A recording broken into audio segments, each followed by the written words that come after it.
At several locations across the country today, Tuesday, the disciplined forces began casting their ballots at a strike of 6 in the morning. Roughly 7,000 members of the disciplined forces were set to be part of the momentous exercise. The elections are coming some 23 years after they were last held, and the disciplined forces were the first to be part of that process. At the headquarters of the Ghana Defence Force in the city, Base Camp Ayangana, the process was said to be going relatively fair. Base Camp Ayangana housed 3 polling stations with several others at respective GDF bases. For most of the ranks, the process was a simple one.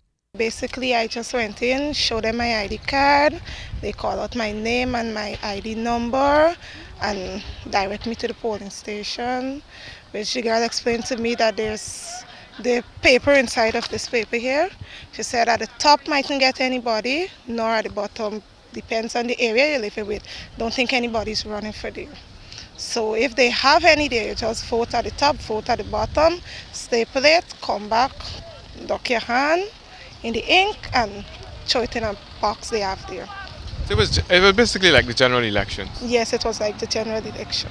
How do you feel being a part of this process that is coming 23 years later? Well, for me, it is something I was waiting to see all the time. So actually it's here and it is a good feeling. What was it like in there? Not bad. Is it similar to the general elections like? Kinda. Okay. Look, it's little different, but could cope with it. Soldiers have been voting throughout the day.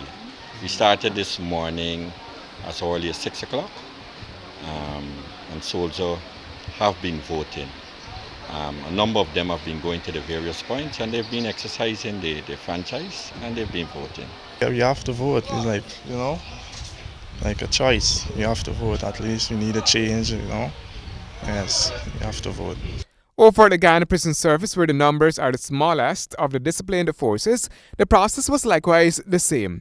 For the Ghana Police Force, at least a division, the turnout has been pleasing for the commander of that division, Clifton Hicken. He added that it is a process that his ranks were getting themselves familiar with in the lead-up to the elections.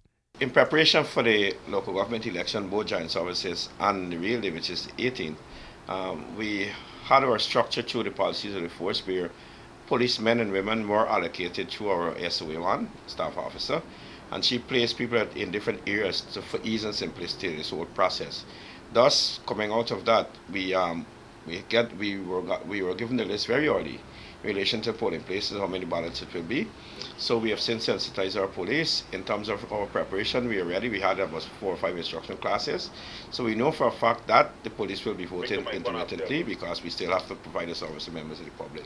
Some members of the disciplined forces did not cast their ballots even though they are living in local authority areas. Take Lieutenant Colonel Mark Thomas, base commander at Ayangana. You were going to be voting here?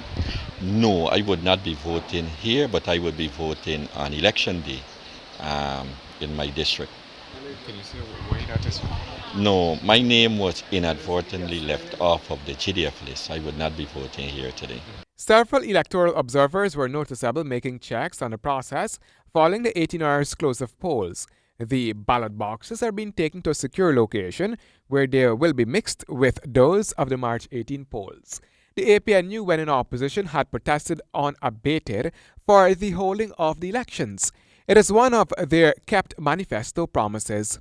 Meanwhile, the People's Progressive Party Civic has stated that its party agents overseeing the balloting for today's disciplined services members have informed that a significant number of these electors are presenting themselves without any form of identification in order to vote.